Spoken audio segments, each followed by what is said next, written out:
It's day 6. I've seen 2 films today. I will be seeing a third tonight. And I went to a conference. The name of the industry conference was Dialogues, Shortcuts to First Features. It featured 4 directors who have made countless short films. Some of them worked in television. They've done a lot of different things, music videos, commercials, the whole gamut of filmmaking, but have finally stepped into feature filmmaking for the first time. And so it was a conversation with them on their journey and what's different between when they made their shorts versus when they're making their features. Lloyd Lee Choi was one of the guests, and he's here for TIFF this year for Lucky Lou. That's his feature film debut. Then Sasha Lee Henry is here for Dinner with Friends. Teratoa Stappard is here for Marama, and Ava Thomas is here for Nika and Madison. It was really interesting because it was my first industry conference that I'd ever been to. It was kind of interesting to get insights into really the journey of these filmmakers and how they've transitioned from short filmmaking to feature filmmaking. I myself want to create a short in the short term. And so it was kind of interesting just to hear, what their journey was. And it was really just inspiring, I think. I think that was the thing that I took away from it, was just inspiring to just hear people talk passionately about their career, about their journey, and about what they've learned and the challenges and the relationships that they've built and the work that they've created, really. And they're here at TIFF with their feature film debuts. My creativity is kind of rejuvenated again after hearing people talk about film and the industry and their journeys and stuff. So I thought that was kind of cool. I was really happy to attend, and honestly, I think next year I might carve out some scheduled time for a couple more. Ballad of a Small Player. A high-stakes gambler decides to lay low in Macau after his past and debts catch up with him. Along the way, he encounters a kindred spirit who might just hold the key to his salvation. This film I had high hopes for because it's by Edward Berger. All Quiet on the Western Front, love. Conclave, love Conclave. Saw that at TIFF last year. Colin Farrell is he's always brilliant. This is going to be tricky and I don't know where it's going to go, but Edward created such an extraordinary environment on the set and such a collaborative environment, and it was just about, beating this guy down or just being open to the many kind of, and it's all of his making in a way. I mean, there's an accountability that I don't think he can ever accept. You cannot take your eyes off of him the entire film. And it's just that he's got this charisma, but also he's got this vulnerability in his character.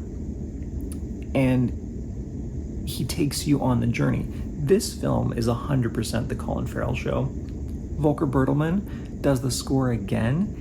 I wasn't a huge fan of the score in All Quiet on the Western Front. I thought it was a little bit too repetitive at times, and it was too jarring just for the sake of being jarring. I wasn't a huge fan of it. Conclave came around last year, and I loved the score on Conclave. This score is also awesome. You can definitely tell it's a Volker score because it has the same kind of through line with All Quiet on the Western Front and Conclave. I would love to say that Ballad of a Small Player is going to be a player come award season. I don't know.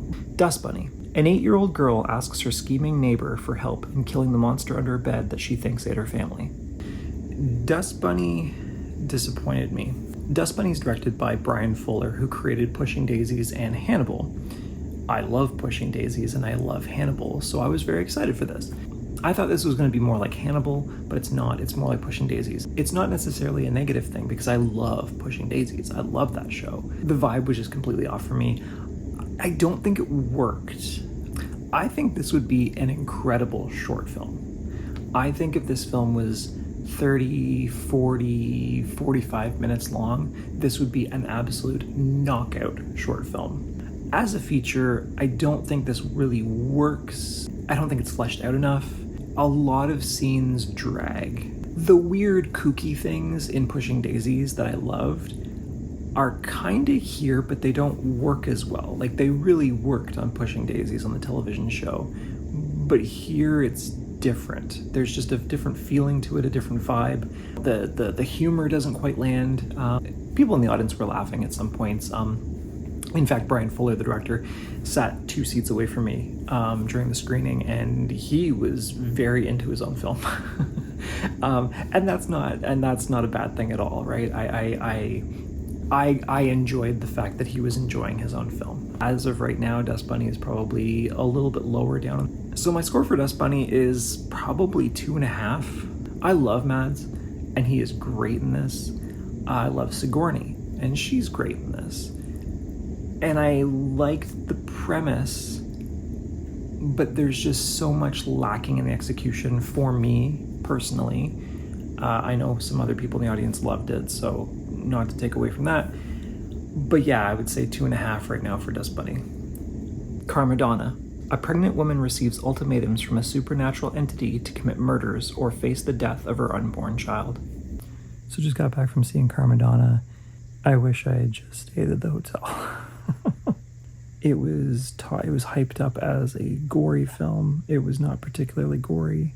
It was talked about it possibly being a shocking film. It was not shocking. The director came out during the introduction and said that like the last 40 minutes, so we'll be prepared for the last 40 minutes. That's what I heard anyway. Other people heard 14 minutes. I don't know which is right, to be honest. I zoned out. The last 40 minutes are fine. There's nothing like that's where the action is, and that's where the pace quickens in the last like 40 minutes.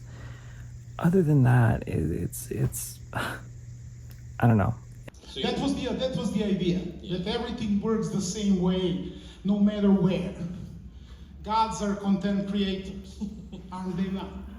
Honestly, I didn't have a great time. The beginning of the film was promising. There was some interesting shots, there was some interesting things going on in the story, but then the camera just never stops moving.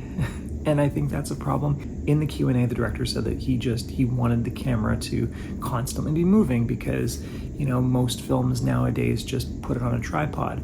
This film needed one. It was just, the angles were all over the place. The camera was constantly moving. Like but there was no rhyme or reason for it. Every shot in this film was just like they were trying to do interesting and weird things, but it just doesn't work out because it's the entire film. So the film is exhausting to look at, but there's nothing really of substance. Yeah, not a good film. Honestly, 1.5 stars.